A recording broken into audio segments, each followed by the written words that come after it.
Assalamualaikum warahmatullahi wabarakatuh. Perkenalkan, saya Putri Wulandari, NRP 01 11 18 400 00 023. Di sini saya mengambil mata kuliah Radiologi dan Dosiometri kelas B yang diampu oleh Bapak Endarko.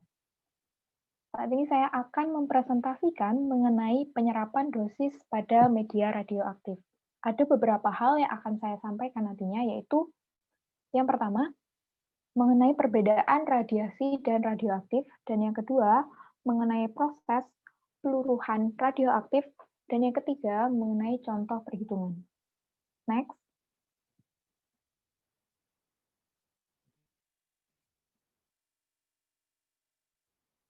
Next. Oke. Yang pertama yaitu mengenai radiasi. Radiasi merupakan pancaran energi melalui suatu materi atau ruang dalam bentuk panas, partikel atau biasanya itu gelombang elektromagnetik atau cahaya foton dari sumber radiasi. Sumber radiasi sendiri ini contohnya seperti televisi, lampu penerangan, microwave oven, komputer, dan lain-lain. Radiasi dalam bentuk gelombang elektromagnetik atau disebut juga dengan foton adalah jenis radiasi yang tidak mempunyai massa dan muatan listrik. Misalnya adalah sinar gamma dan sinar X. Radiasi pengion umumnya ditandai dengan kemampuan mereka untuk menggairahkan dan mengionisasi atom materi yang berinteraksi dengannya. Karena energi yang dibutuhkan untuk menyebabkan valensi elektron untuk melarikan diri dari atom adalah urutannya 4 hingga 25 elektron valensi.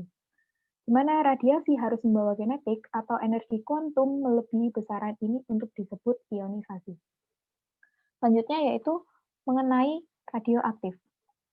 Radioaktif merupakan sifat suatu unsur yang dapat memancarkan radiasi atau pancaran sinar secara spontan. Nah, tergolong ke dalam zat radioaktif, unsur tersebut biasanya bersifat stabil, yang artinya tergolong zat radioaktif adalah isotopnya. Karena untuk mencapai kestabilan salah satunya harus melakukan peluruhan. Peluruhan zat radioaktif untuk menghasilkan unsur yang lebih stabil sambil memancarkan partikel yang biasanya alfa, beta, dan gamma. Konsep keseimbangan radiasi memiliki kepentingan praktis terutama dalam bidang kedokteran nuklir dan radiobiologi, di mana sumber radioaktif terdistribusi dapat dimasukkan ke dalam tubuh manusia atau sistem biologis lainnya untuk diagnostik, terapi, ataupun tujuan analitis. Dosis yang dihasilkan diserap pada titik tertentu dalam keadaan seperti itu tergantung pada ukuran objek relatif terhadap rentang radiasi dan pada lokasi titik di dalam objek. Next. Selanjutnya yaitu mengenai proses peluruhan radioaktif. Unsur yang mempunyai nomor atom Z lebih dari 83 merupakan unsur radioaktif. Peluruhan inti radioaktif adalah awal dari deret peluruhan radioaktif yang pada akhirnya akan menghasilkan isotop yang stabil. Sebagian besar unsur-unsur radioaktif yang terdapat di alam merupakan anggota dari 4 deret radioaktif seperti deret thorium, deret neptunium, deret uranium, dan deret aktinium. Masing-masing deret ini terdiri dari nuklida anak yang diturunkan dari nuklida induk. Inti radioaktif, baik alami maupun buatan, yang dihasilkan oleh reaksi nuklir tidak stabil dan cenderung mencari konfigurasi yang lebih stabil melalui pengusiran energi partikel, termasuk satu ataupun beberapa. Di sebelahnya terdapat jumlah atom dan inti partikel alfa, beta, dan gamma. Untuk partikel alfa, jumlah atomnya yaitu -2, sedangkan jumlah intinya -4.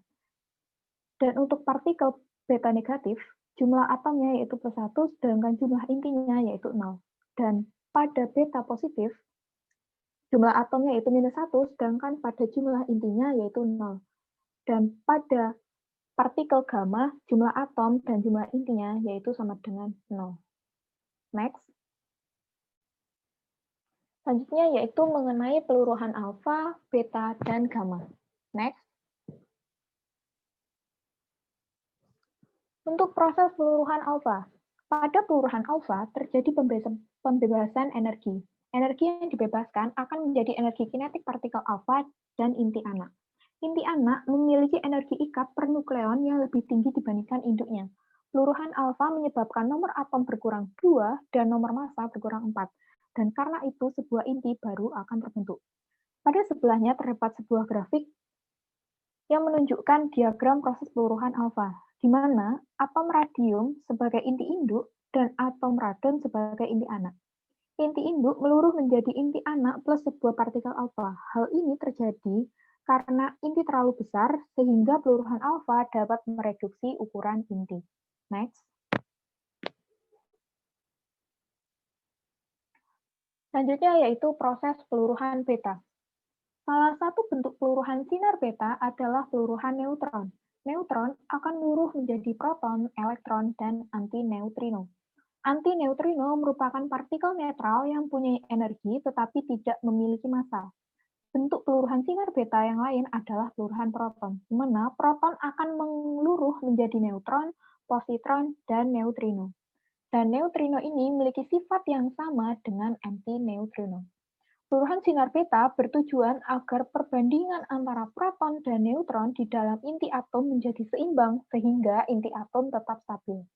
Dan di sebelahnya terdapat sebuah diagram proses peluruhan beta, di mana diagram tingkat energi atom fosfor dan atom sulfur yang memperlihatkan percabangan dalam mode peluruhan beta.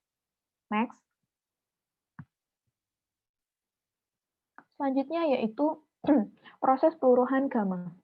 Suatu inti atom yang berada dalam keadaan tereksitasi dapat kembali ke keadaan dasar atau ground state yang lebih stabil dengan memancarkan sinar gamma. Atom yang tereksitasi biasanya terjadi pada atom yang memancarkan sinar alfa maupun sinar beta, karena pemancaran sinar gamma biasanya menyertai pemancaran sinar alfa dan sinar beta.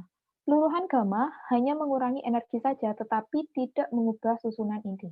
Di sebelahnya terdapat sebuah grafik atau diagram tingkat energi atom cesium dan barium mengilustrasikan persaingan antara emisi sinar Y dan konversi internal. Next. Selanjutnya yaitu mengenai contoh perhitungan. Di sini saya mengambil contoh perhitungan yang simple dan tidak rumit. Contoh soalnya yaitu, misal ada soal yang berisi, berapa tingkat dosis yang diserap pada pusat bola jika air dalam radius 1 cm homogen radioaktif oleh atom 3215 fosfor dengan 6 kali 10 pangkat 5 disintegrasi per detik terjadi per gram air. Asumsikan konstanta waktu. Solusinya yaitu dari soal ini, energi maksimum dari atom fosfor adalah 1,71 mega elektron volt, dan rentan maksimum elektron ini yang sesuai adalah 8 mm air. Dengan demikian, customer premise equipment atau CPE akan diproduksi di pusat bola radius 1 cm, sehingga tingkat dosis yang akan diserap yaitu D titik di atas itu menunjukkan tingkat dosis yang diserap. Dan rumusnya yaitu caranya waktu dikali waktu, di mana detik per jam dikali dengan disintegrasi per detik terjadi per gram air, dan dikalikan dengan jumlah energi partikel, lalu dikalikan lagi dengan 1 mega elektron volt yang dalam bentuk joule diubah menjadi Gray per mega elektron volt per gram. Sehingga tinggal dimasukkan saja, yaitu 3.600 dikalikan 6 kali 10 pangkat 5 dikalikan 0,694 dikalikan 1,602 kali 10 pangkat 10, di mana itu merupakan 1 mega elektron volt yang sudah diubah dalam bentuk Gray. Lalu, tingkat dosis yang diserap pada pusat bola jika air dalam radius 1 cm adalah 0,24 Gray per hour. Sekian presentasi dari saya. Apabila terdapat kesalahan, saya mohon maaf sebesar-besarnya. Dan kepada Allah saya mohon ampun. Saya akhiri. Wassalamualaikum warahmatullahi wabarakatuh.